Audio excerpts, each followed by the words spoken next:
예수님의 생애를 노래해주고 귀한 찬양 감사를 드립니다. 여러분들과 인사 나누실 때 하나님이 당신을 사랑하십니다 이렇게 해주십시오. 부정실에 예배하는 그곳에 여러분들 하나님이 사랑하시고 축복하십니다. 또 영어 통역 예배실에 함께하는 그 자리에 여러분들을 사랑하시고 축복하십니다. 자, 여러분들 예배에 집중하라고 제가 한 말씀 드릴게요. 지금 바깥에는 흰 눈이 펑펑펑펑 내리고 있습니다. 내가 캔버라 16년 살면서 주일날 저렇게 눈이 펑펑 내리는 것은 처음 봤습니다. 축복의 눈인 줄 믿습니다. 아멘. 이제 슬픔 보셨죠? 이제 말씀에 집중해서 우리가 말씀을 나누십시다. 오늘 주시는 하나님 말씀 사도행전 16장 11절에서 15절까지의 말씀이 되겠습니다. 사도행전 16장 11절에서 15절 말씀 같이 읽습니다.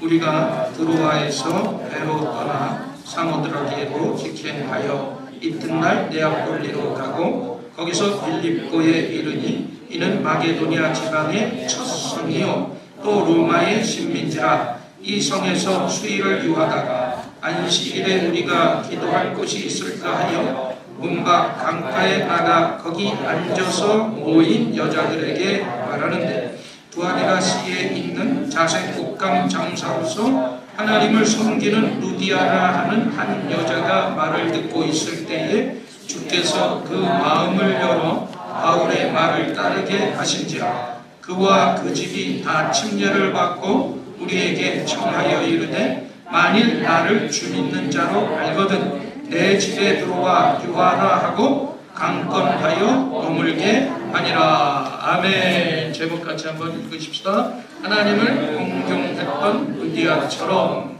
이런 제목으로 은혜를 나누겠습니다. 오늘 이 본문에는 빌립보 사역의 첫 열매로서 바로 루디아의 회심의 사건이 기록되어 있습니다. 이 루디아라는 여인은 유대교의 가르침을 받아서 하나님을 공경하는 여인으로서 바울이 전한 그 복음을 마음의 문을 활짝 열어서 받아들이고 구원에 이르게 됩니다. 이 루디아는 유럽 전역에서 복음을 받아들인 최초의 사람이었어요. 또 우리가 사도행전을 읽어보면 사도행전에 등장하는 여자 중에 최초로 그리스도인이 된 자도 바로 이 루디아라는 여인입니다. 이 루디아는 바로 상인이었어요. 그래서 어떤 학자들은 독신이었다 얘기하는데 독신이라기보다는 남편이 죽은 미망인으로서 이 빌립보 교회를 위해서 헌신한 이 바울의 동역자로서 귀하게 쓰임받게 되는데 루디아처럼 어떻게 우리도 하나님을 공경하고 하나님 앞에 쓰임받을 수 있을까? 오늘 본문의 말씀을 통해서 우리가 은혜를 나누기를 원합니다. 첫 번째로요, 이 루디아는 그 하나님의 말씀을 마음으로 받아들였어요. 그래서 이 마음을 우리가 열어야 돼요. 자, 14절 말씀 한번 같이 읽습니다. 두아디라시에 있는 자색 옷감 장사로서 하나님을 섬기는 루디아라 하는 한 여자가 말을 듣고 있을 때에 주께서 그 마음을 열어 바울의 말을 따르게 하신지라. 자, 루디아, 영어로 리디아라고 나와 있는데 이 헬러의 그 루디아, 리디아의 뜻은 생산, 프로덕트라는 뜻이 있습니다. 그래서 이 루디아는 두아디라 성의 여인으로서 지도를 한번 여기 틀어주고 그리고 빌립보에 와서 자색옷감 장사를 했어요. 당시 이 두아디라는 염색으로 유명했고 그래서 이 루디아도 이러한 직업에 종사하게 됩니다.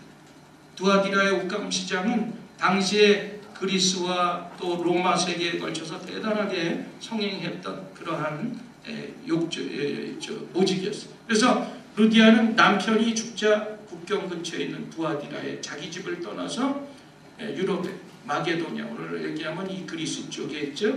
거기 빌립보 쪽으로 제가 빨간색처럼 거길로 이제 이사를 했어요. 이 빌립보는 유럽에서 가장 먼저 복음이 전해진 곳이고 이곳에서 루디아가 염색업을 했습니다. 그래서 이 빌립보에 정착한 루디아는 얼마 후에 그의 생애가 완전하게 변화되는 한 사건을 만나게 되죠. 이 사도 바울이 빌립보에 도착했어요. 그리고 거기서 전도를 시작합니다. 바울은 어디에 가든지 먼저 찾아가는 곳이 유대인들이 모이는 시나고그 그 회당에 찾아갔어요.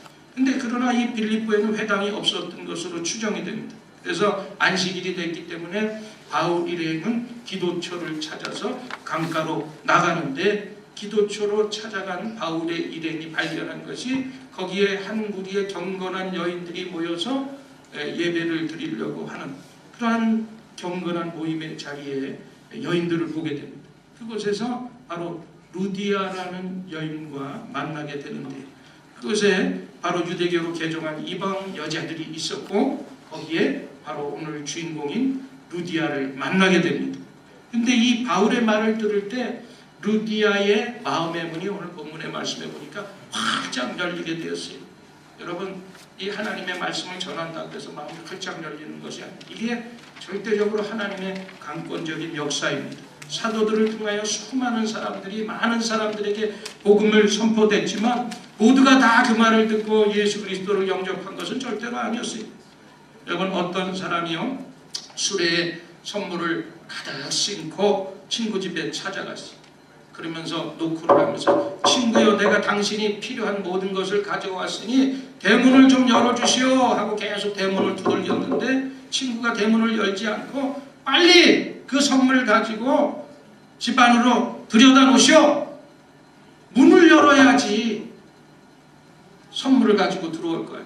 그런데 계속해서, 아니 대문을 열어야 가져온 선물을 넣고 갈 것 아닌가? 그랬더니 계속 안에서 들려오는 대답은, 대문을 열 필요가 어디 있어요? 어서 가져온 것 들여놓고 가세요. 결국에는 대문이 열리지 않아서 가져왔던 좋은 선물들을 도로 가져갔다는 것입니다. 그렇게 상식에 어긋나는 일은 있을 수도 없다고 생각하는 사람이 많이 있을 것입니다. 그러나 우리 주위의 주변에 보면 그와 같이 상식에서 벗어난 잘못을 저질러서 복받는 길에 들어서지 못하는 사람들이 얼마나 많은지 모릅니다. 우리 성가대가 찬양했지만 예수님이 십자가에 달려 돌아가셨다가 사흘 만에 부활하신 예수 그리스도는 그 보혈로 산 선물을 잔뜩 싣고 오늘도 우리 가운데 오셔서 문을 두드리면서, 문을 열어라, 문을 열어라, 필요한 것을 내가 가져왔다, 생명을 가져왔다, 영생을 가져왔다 말씀하십니다. 이때 우리는 문을 열지 않고, 주님 문 열 필요가 없으니까 선물만 주시고 가세요, 이렇게 대답하는 거예요. 그러나 우리들이 문을 열지 않으면 주님께서 우리에게 필요하신 것을 절대로 주실 수가 없는 것입니다. 그래서 계시록 3장 20절 말씀에도 뭐라 그랬어요? 내가 문 밖에 서서 두드러니 누구든지 내 음성을 듣고 문을 열면 내가 그에게 들어가 그와 함께 먹고 그는 나와 함께 먹을 것이라고 말씀하고 있습니다. 여러분, 오늘날 수많은 사람들이 문을 어떻게 열어야 할지 모르고 있고 또 방법을 알고 있으면서도 실천에 옮기지 않는 사람들이 부지기수입니다. 이 아주 유명한 책이죠. 스티븐 코비의 성공하는 사람의 7가지 습관의 책을 보면 이런 말이 나옵니다. 이 시간 관리보다 중요한 것이 방향 관리라고 얘기하고 있어요. 그래서 요즘 사람들이 얼마나 바쁘게 살아갑니까? 아직도 우리가 능력 있는 사람이다 이렇게 생각하면 어떻게 생각해요? 그냥 정신없이 바쁘게 뛰어다니거나 시간 관리하기에 바쁜 사람들, 야, 저 사람은 참 일거리도 많고 바쁘고 능력이 있다, 그만큼 할 일이 많다는 증거이기 때문입니다. 그러나 사람의 성공의 자원은 어떻게, 그가 얼마나 분주하고 얼마나 시간을 잘 관리하며 사느냐가 아니에요. 과연 그가 바쁘면서도 어떤 방향으로 뛰고 있느냐, 이것이 더 중요한 것입니다. 도대체 어디로 가고 있는지, 뭘 위해서 뛰고 있는지 분명히 알아야 된다는 거예요. 무조건 바쁘다고 그 사람이 능력 있는 게 아니에요.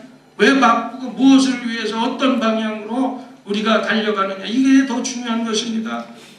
한국에서 제가 신문에 어떤 안병동에서 일하는 의사가 글을 쓴 적을 본 적이 있었어요. 근데 안병동에는 많이 살아봤자 시한부들이, 어떤 사람은 2개월도 살고 또 3개월도 6개월도 시한부를 사는데 하루하루가 그 병동에 있는 사람들이 머리가 빠져가면서 다 그러면서도 무료하니까 끼리끼리 논다고 모여서 개중에는 모여서 암 환자들이 뭘 하느냐, 화투를 친다는 거예요. 화투를.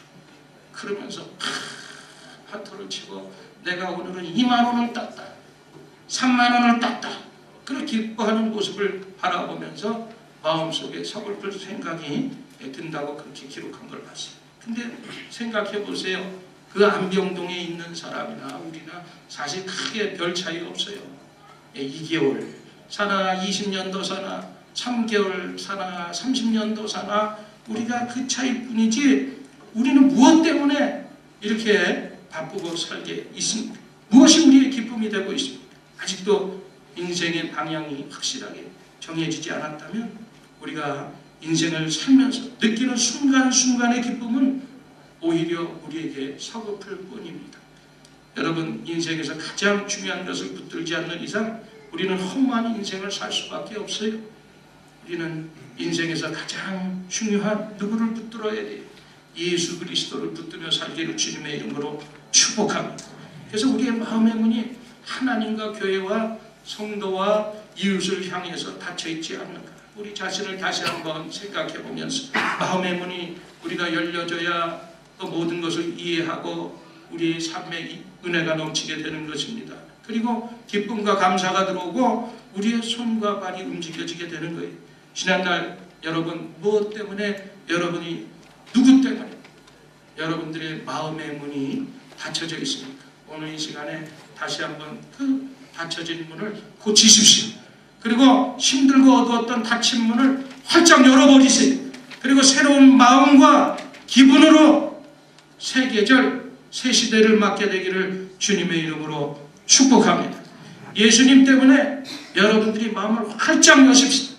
그래서 루디아처럼 마음의 문을 활짝 열어서 하나님을 공경하는 여러분이 다 되기를 주님의 이름으로 간절히 축원을 드립니다. 그 다음에 두 번째로 이 루디아는요, 말씀을 철저하게 따랐어요. 14절 끝부분에 보면 뭐라고 그랬어요? 말을 듣고 있을 때 주께서 그 마음을 열어 바울의 말을 따르게 하십니다. 자, 마음을 열어서 바울의 말을 따르게 하셨다. 이 바울이 전하는 말씀을 듣고 따랐다고 말씀하고 있습니다. 여러분, 설교의 경우도 같아요. 설교는 설교자의 소리를 듣는 것이 아니에요. 여기 나와서 제가 스피커로서 여러분들에게 얘기하는 내 사람의 소리를 듣는 것이 아니에요. 바로 이 설교자가 전하는 하나님의 복음을 듣는 것이 바로 설교인 것입니다. 그런데 이 설교자를 신뢰하지 않고 존경심이 없다면 그 설교를 듣지 못하게 돼요. 존경하지 않는 사람이 앞에 나와서 얘기하는데 귀에 들어오겠어요? 다시 말하면 설교자가 싫으면 아무리 주옥 같은 하나님의 말씀이 들려져도 귀에 들어오지 않고 설교가 싫어지게 된다는 거예요. 그래서 계속적으로 설교가 싫어져서 듣지 않으면 어떻게 돼요? 영혼의 기근 현상이 나타나게 되는 것입니다. 그래서 설교가 마음에 부딪혀오지 않으면 우리 스스로가 결단을 해야 돼요. 어떤 결단을 해야 돼요? 설교자를 존경하고 신뢰하든지 아니면 다른 곳으로 가서 신앙생활을 해야 되는 거예요. 설교가 안 들어오는데 그거 못하러 앉아있는 거예요. 그러니까 중요한 것은 오늘 이 루디아도 바울 사도를 존경하고 신뢰했기 때문에 그가 전하는 말씀을 통해서 말씀을 듣고 따랐다는 것입니다. 그리고 말씀을 따르되 우리에게 해주시는 하나님의 말씀에 내 생각, 내 경험, 이기심, 고집, 욕심들이 섞이면 안 돼요. 순수하게 하나님의 말씀을 받아야 돼요. 하나님의 말씀에 전적으로 따라야지 하나님의 말씀을 내 도구나 수단으로 사용하지 말아야 되는 거예요. 자기가 무슨 하나님이라고 막 무당처럼 이래라 저래라 안 되는 거예요. 하나님의 말씀보다 더 중요하거나 위에 있는 것은 없습니다. 하나님의 말씀은 1.1핵도 변함이 없고 바뀔 수도 없다고 말씀하고 있습니다. 그대로 믿고 우리가 하나님의 말씀을 순수하게 순종해야 돼요. 말씀이 변질된 곳에서는 하나님께서 절대로 역사하실 수가 없습니다. 루디아는 이 사도 바울이 전하는 하나님의 말씀을 그대로 믿고 순종하면서 따랐다고 그랬어요. 얼마나 아름답고 감동적인 그런 신앙의 모습입니다. 말씀에 순종하는 것이 곧 믿음이고 바로 말씀에 순종하는 것이 곧 능력인 것입니다. 그래서 믿음과 말씀 순종은 항상 정비례해요. 믿음이 있는 사람이 말씀도 순종합니다. 그래서 여러분 말씀에 순종하면 곧 믿음은 크게 성장하고 우리가 성숙해지는 것입니다. 말씀 순종에 따른 갖가지 은혜와 또 은사를 하나님께서 우리에게 허락해 주셔서 우리가 그것을 받게 되는 거예요. 그러니까 말씀을 거역하고 불순종하는 사람, 말씀을 순종하면서 따라가는 사람하고의 그 삶이라는 것은 천양지체, 하늘과 땅의 차이가 있죠. 모든 것이 다르고 좋게 비교할 수가 없는 거예요. 여러분, 루디아는 믿음이 있었기 때문에 하나님의 말씀을 따르기로 했고, 말씀을 따랐기 때문에 큰 믿음과 또 큰 일을 감당할 수가 있었던 것입니다. 그리고 하나님이 사랑하시고 사용하는 그 말씀의 사람, 그가 바로 루디아였던 거예요. 이렇게 성경이 딱 기록이 되죠. 여러분, 위대한 설교자였던 D.L. 무디 목사님의 일화입니다. D.L. 무디 목사님이 거듭난 후에 하나님 앞에 온전히 살겠다는 것을 서약하고 생활하겠다고 결심을 했어요. 그래서 그렇게 결심을 했는데도 보니까 맨날에 신앙이 매일 이렇게 불같이 뜨거우면 좋은데 그렇지 않아요. 그래서 이래서는 안 되겠다고 생각하고 어디를 가셨냐면 산에 들어가서 산기도를 하고 내려옵니다. 어떨 때는 산에 가서 기도하면 산에 신령한 기운을 받는 것 같기도 하고, 또 하늘의 신기한 복을 체험한 것 같기도 해서 이제 됐구나 하고 내려오면 얼마 가지 못해서 그 은혜가 다 소진돼요. 한 달도 못 가는 거예요. 그래서 이제는 안 되겠다. 그래서 유명한 부흥 목사님들을 쫓아다녔어요. 그 부흥 집회에서 내가 은혜를 받아야 되겠다고 생각하고 쫓아다녔지만 이 방법도 마찬가지였어요. 그래서 무디 목사님은 스스로가 탄식하기를, 야, 나는 양심에 화인 맞은 자인가 보다. 성경 속의 비유에 나타난 그 길가에 뿌려진 그런 씨앗처럼 하나님의 말씀을 그렇게 받아도 내가 열매 맺지 못하고 살아가는 내 자신을 한탄하고 있었어요. 그리고 자기 자신을 혐오스럽게 생각하던 그 어느 날 하나님의 말씀이 문득 피다가 로마서 10장 17절 말씀을 발견하게 돼요. 뭐라고요? 그러므로 믿음은 들음에서 나며 들음은 그리스도의 말씀으로 말미암느니라. 이거다. 믿음은 들음에서 생기고 들음은 그리스도를 그 전하는 말씀에서 비롯되는구나. 그래서 그 말씀을 통해서 종교개혁을 사실은 일으킨 것입니다. 그러므로 여러분, 우리는 말씀을 많이 들어야 돼요. 매 예배 시간 때마다 들어야 돼요. 언제나 어느 때 어떤 구절이 나에게 하나님이 주시는 합당한 말씀이 될지 아무도 몰라요.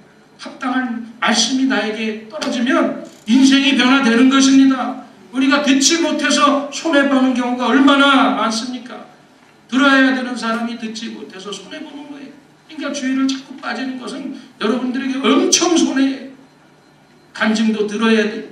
간증은 말씀 자체는 아니지만 말씀을 의미 있게 해주고 우리가 믿음이 식어질 때 우리에게 도전을 주고 믿음을 키워주는 역할을 하는 것이 간증인 것입니다.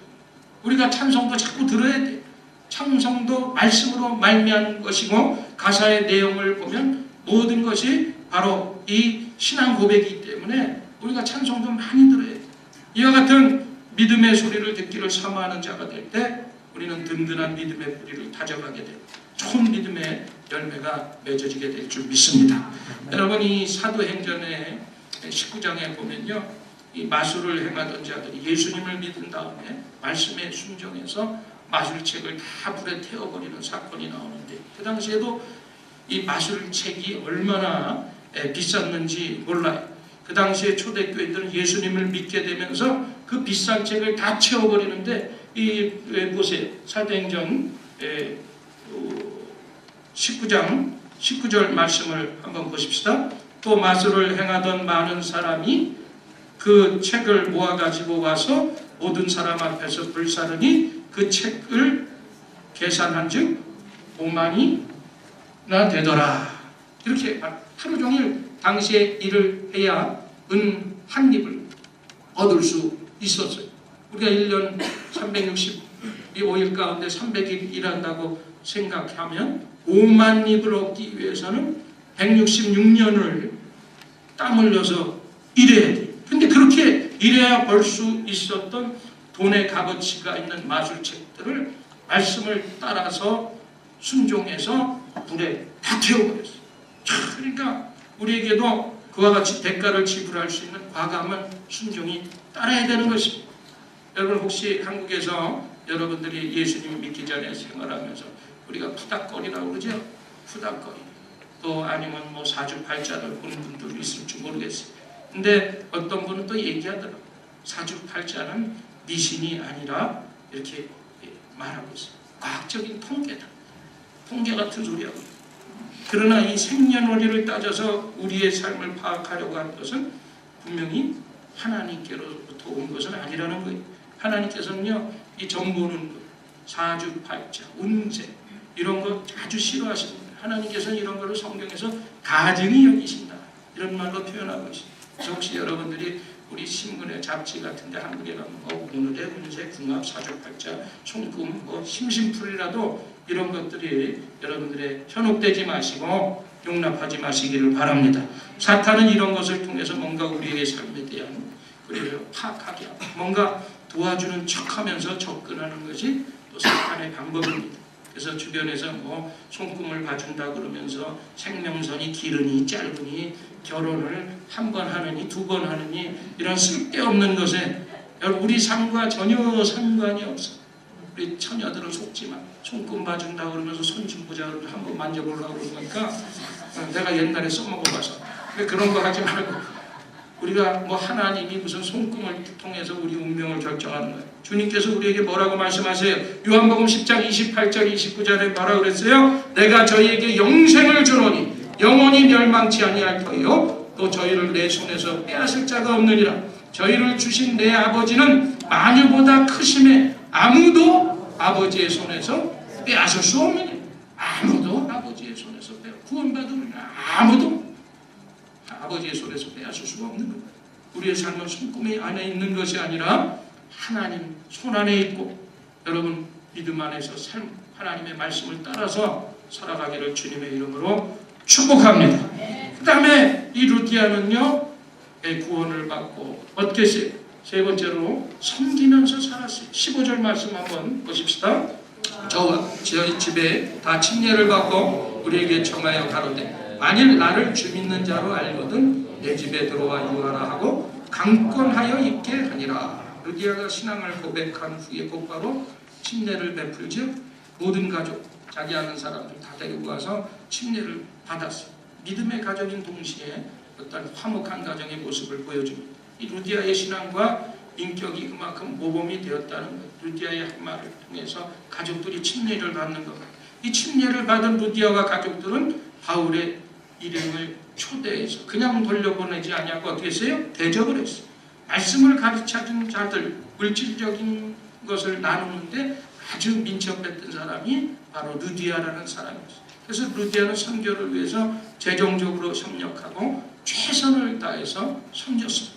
이 교회와 선교를 위해서 물질로 섬겼어요. 이처럼 믿음만큼 사실은 섬기는 것이지 재산이 있어서 돈이 있어서 섬기는 것은 아닙니다. 이 루디아는 침례를 받고 나서 말없이 훌쩍 떠나가지 아니하고 바울 일행에게 계속적으로 지속적으로 관계를 맺으면서 복음 전파를 협력했던 사람이 바로 루디아였어요. 더 나가서 이 바울 일행을 자신의 집에 초대해서 따뜻하게 영접해 줍니다. 이 초대교회는 건물이 따로 있지 않았기 때문에 이 바울의 일행은 루디아 집에서 예배를 드리고 이웃에게 하나님의 말씀을 전파하게 됩니다. 그래서 이 바울은 루디아 가정을 중심으로 해서 실질적으로 이 빌립보의 교회를 출발했던 것을 이 말씀을 통해서 알 수가 있습니다. 참으로 루디아는 이 물심양면으로 바울을 섬기는 아주 훌륭한 바울의 동역자의 역할을 했던 것입니다. 어디에나 사랑으로 섬기는 루디아 같은 사람이 꼭 필요합니다. 바라기는 우리 캔버라 순복음교회에 속한 저와 여러분 모두가 루디아처럼 하나님을 섬기는 축복의 사람 되기를 주님의 이름으로 축원을 드립니다. 우리가 사랑으로 섬길 때 신앙은 더욱 좋아지고 건강해지는 거예요. 우리가 뭔가 받으려고 하면 늘 시험에 빠질 수밖에 없어요. 그러나 주려고 하고 섬기려고 하면 시험에 빠질 일이 없는 거예요. 왜 섭섭마귀가 들어오는데 받으려고 자꾸 생각하다 못 받으면 섭섭마귀 들어오는 거예요. 그러니까 아예 여러분 머리에서는 받을 생각하지 말고 주려고 하는 마음만 갖게 되시기를 바랍니다. 내가 이거 줬는데 저거 안 준다고 그런 주지를 말든 그런 마음으로 하지. 그거 제대로 된 거 주는 것도 아니고 받기 위해서 주는 그런 마음으로 주면 안 되는 거예요. 그래서 오늘 사도 바울은 뭐라고 그랬어요? 에베소서 5장 21절에 뭐라고 그랬어요? 그리스도를 경외함으로 서로 복종하고 서로 복종하는데 싫어할 사람 섬겨주는 데 싫어할 사람이 어디 있겠어요?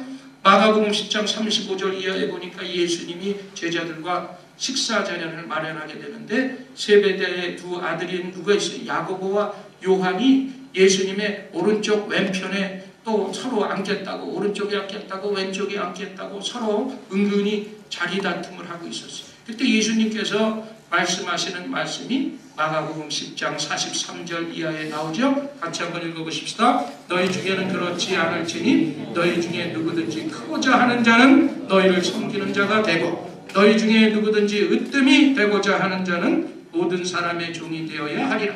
인자가 온 것은 섬김을 받으려 함이 아니라 도리어 섬기려 하고 자기 목숨을 많은 사람의 대속물로 주려 함이니라. 예수님께서 오신 목적도 섬김 받으러 오신 것이 아니라 섬기러 왔다. 그 제자들을 향해서 분명히 말씀하셨습니다. 여러분, 교회는 섬김 받는 것이 아니라 섬기러 오는 거예요. 섬김을 받는 자리는 적은데 섬기는 자리는 너무도 많습니다. 사람이 모자라 사실은 일손이 딸리는 거예요. 우리 모두는 섬김을 위해서 평생에 부름받은 사람인 것을 잊지 마시기를 바랍니다. 우리가 섬길 때 우리가 행복해지고 그곳에 기적이 일어나는 거예요. 잃었던 모든 것이 회복되는 것입니다. 섬길 때 예수님을 닮게 되고 교회는 더욱더 교회다운 교회가 되어지는 것입니다. 여러분, 우리 교회를 섬김의 교회로 만드십시다. 네, 기독교 역사를 보면요, 사실은 이 여자들의 역할이 엄청 컸어요. 그래서 헌신과 그 여성들의 충성에 의해서 발전이 된 것을 알 수가 있습니다. 지금도 마찬가지. 교회를 딱 보면 지금도 보면 여성들이 3분의 2야. 예수님 때도 비록 예수님의 제자들은 시커먼 남자들이었지만 끝까지 십자가에 달리신 예수님 배신하지 아니하고 끝까지 그 밑에서 눈물을 흘리면서 기도했던 사람들은 다 여인이었다는 거예요.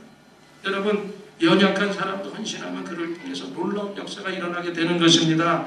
당시 유럽에 아무 기반도 없었고 배경도 없었던 사도 바울에게 그 루디아의 헌신과 도움과 협력이, 동역이 얼마나 큰 힘이 되었겠습니까? 그때 사도 바울은 틀림없이 기도했을 거예요. 하나님, 저의 사역에 루디아 같은 여인을 만나게 해주신 것 너무너무 감사합니다. 이렇게 기도했어요. 저도 기도한다고요. 우리 성도들을 생각하면서 하나님, 저분을 저의 타역자로, 동역자로 불러주신 것을 감사합니다. 앞으로도 저분들이 루디아처럼 저의 사역에 평생의 동역자가 되게 하여 주시옵소서. 이런 기도를 해야 되는데 저 사람 여기 왜 있냐? 왜 내 눈앞에 나타나? 자꾸 기도거리가 되는 그런 사람 되지 마시기를 바랍니다. 여러분, 우리가 성공해야만 주의 일을 할 수 있는 것은 아니에요. 마음만 있으면 얼마든지 주의 일을 할 수가 있어요. 어느 누구도 우리가 루디아처럼 될 수가 있는 것입니다. 이렇게 하나님을 공경하는 루디아는 아시아에서는, 이 아시아 세상에서는 재물을 많이 얻게 되고 유럽인 빌립보에 와서는 영적인 보화를 발견하게 되는 큰 축복을 얻었습니다. 말씀을 맺습니다. 오늘 이 루디아 말씀을 봤는데 루디아처럼 항상 여러분들이 마음의 문을 활짝 열어서 또 하나님의 말씀에 순종하고 자기의 소중한 것을 하나님께 내어드림으로써 루디아와 같은 하나님 앞에 인정받는 큰 일꾼들이 다 되기를 주님의 이름으로 간절히 축원을 드립니다. 이 말씀 생각하면서 우리 주여 삼창을 한번 기도하십시다.